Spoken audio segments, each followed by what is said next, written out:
Welcome, Chaps and Dames. I got some real juice for you guys on today. Let's jump right into it. First of all, I want to start by saying this particular season of my life was not a good one. This was back in 2018-ish. Yeah, it had to be like in the beginning part of 2018 because I was in school kind of I was doing trainings, trying to become a teacher at the time. And I just noticed it was very difficult for me to find a job. And I was like, what is going on, God? And we're talking about as a teacher, y'all. And so I asked God about this. At this time, I had been rocking with God for 6 or 7 years. I had been saved, and I'm talking about saved for real, for real. I'm not talking about play saved, where you go ahead and get dedicated and say the whole confession and you don't do your part. So what happens is, even though Jesus died on the cross for us, guys, we still have a part to do. We must actually walk out our faith journey. And so I was for real this time. This was not the first time that I had said the entire confession to salvation. I was very confused at this time as to why my finances was not aligning with what I knew God could do. And as you get to know God, it's something about as you go on the journey with God, you begin to notice his characteristic traits. I don't think we will ever here on earth fully know God. I believe that it's just so much to him, but he does tend to give a peek to the people who pursue him. And I was one of those people. I learned on my journey that God is the type of God that he allows you to excel in the different areas of your life. Oftentimes when you get saved, you all of a sudden think everything is going to come together. But what we don't realize as Christians and believers is that we have several different doors to our lives. For example, you have the door of your finances, which we're going to talk about in 1 second. You have the door to your relationships. You have the door to your spirituality. You have the door with your kids as a mother or father. You have the door with your family. You have a door to your career. You have a door. Do you get it? We have so many doors. And at this particular time, I was experiencing God opening and just doing wonderful things in the different doors in the areas of my life. And so that's why I was like, hold on, how am I excelling in these different areas? And I'm not excelling in this particular area of my finances. I was excelling as a mom. God was teaching me how to be a better mother. I was also excelling emotionally. My emotions were excelling and growing and getting better because I was experiencing the healing hands of God at this time. And so I could recognize, hey, you're getting better emotionally. I was becoming more settled and more accepting and more it's so many words I could use to describe when you're emotionally being healed.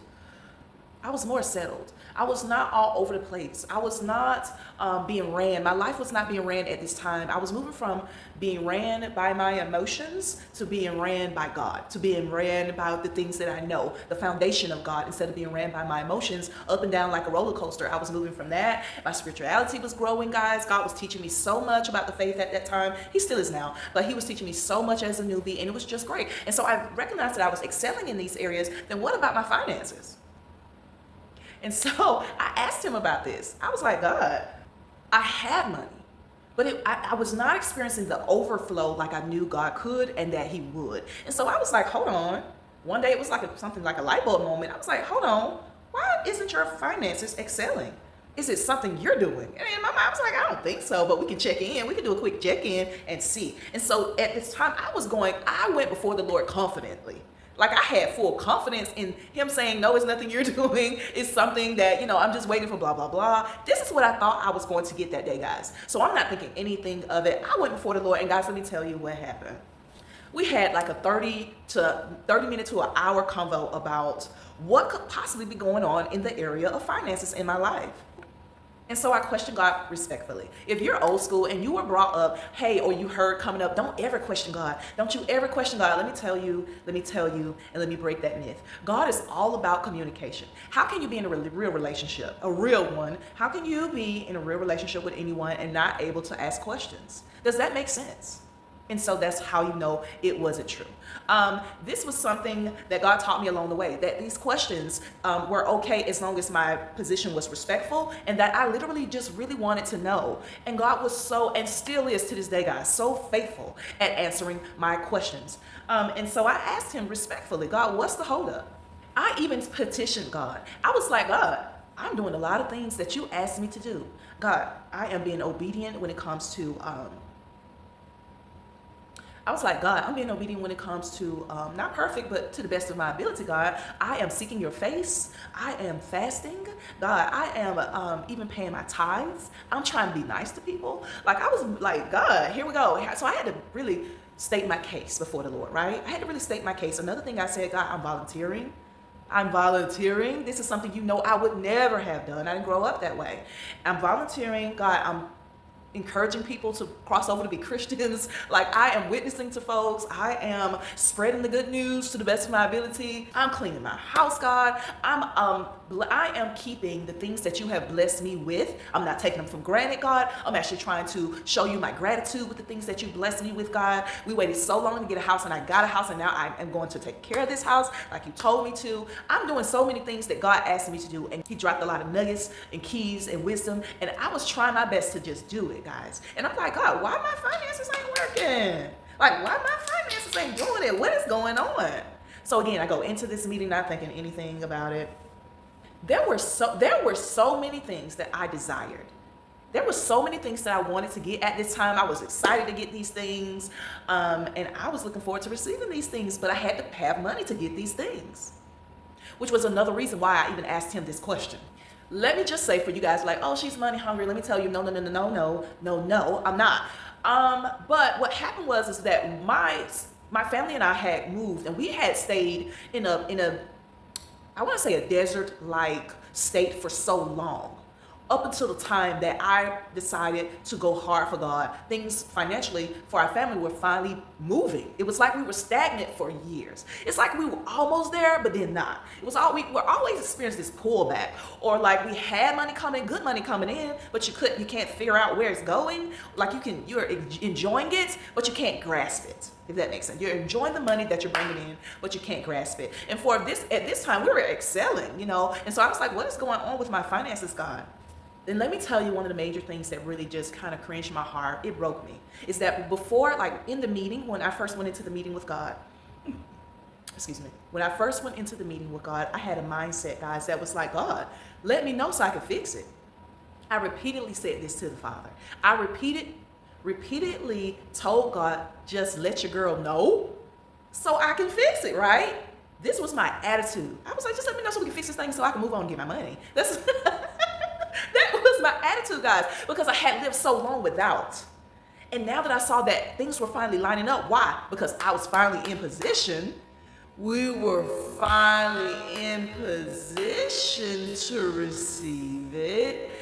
I was like, okay, what's going on with the finances? So I was not money hungry. I was standing in expectation, as you should.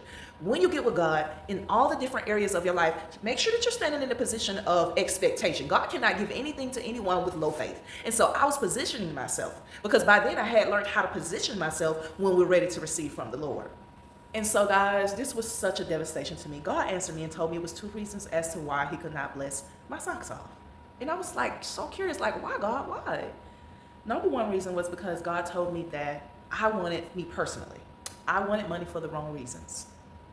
I wanted money for the wrong reasons. I was like, what? This is my first time hearing this. Like, what do you mean?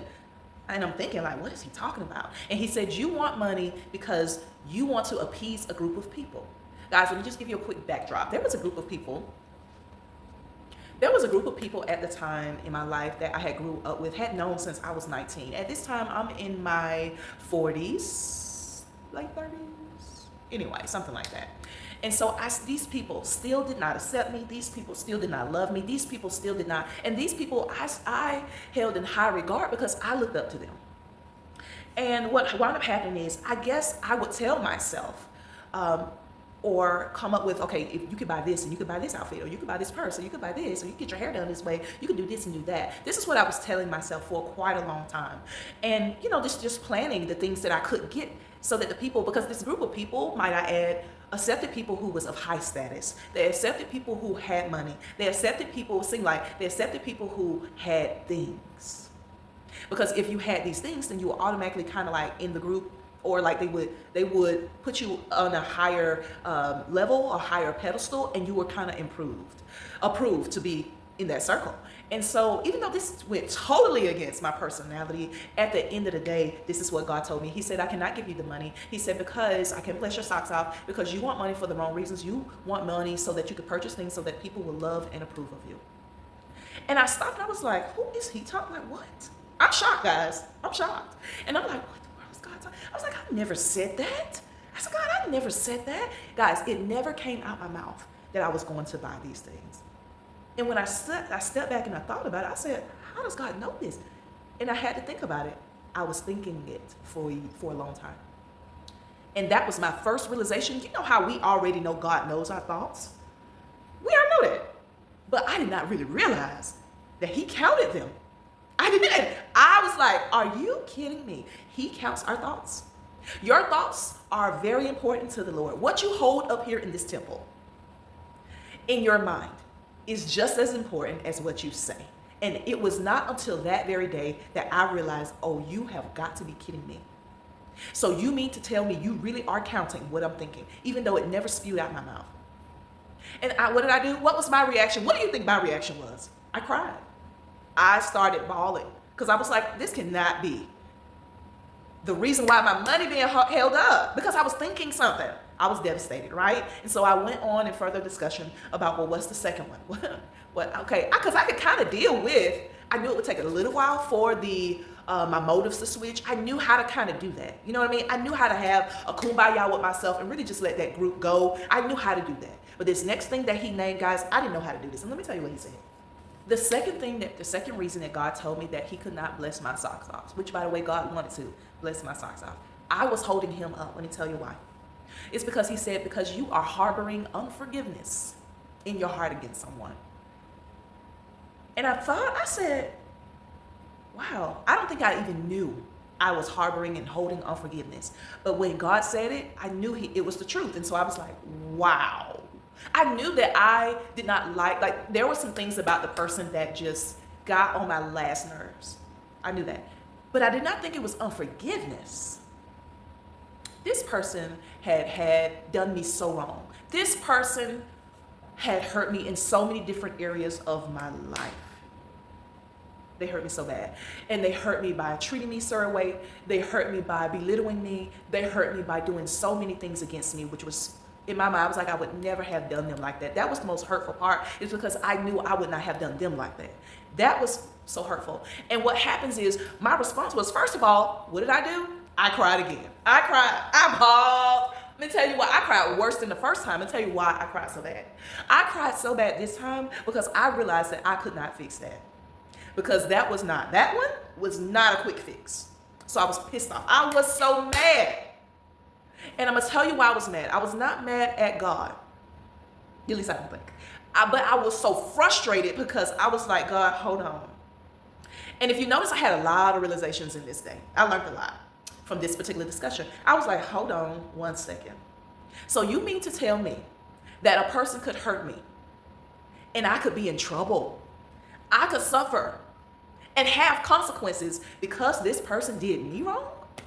When I tell you I was so 85 hot, that even in that moment, that even made me not want to forgive them even more, because I know you lying. I know you're lying. And I even said that to God. I said, God, but they hurt me. They hurt me. And there were several things that he showed me as, and here's the end result I told him before I move on to that. I was like, God, and I cried, and I told him, I said, if you want me to forgive this person, then I definitely cannot do this by myself. You will have to help me and lead me to forgive them. That was not a quick fix, because the person had hurt me through the years and not once came to say, I'm sorry. Woo! And so God and him walking me through was showing me that, first of all, I was like, God, this isn't fair. That's not fair.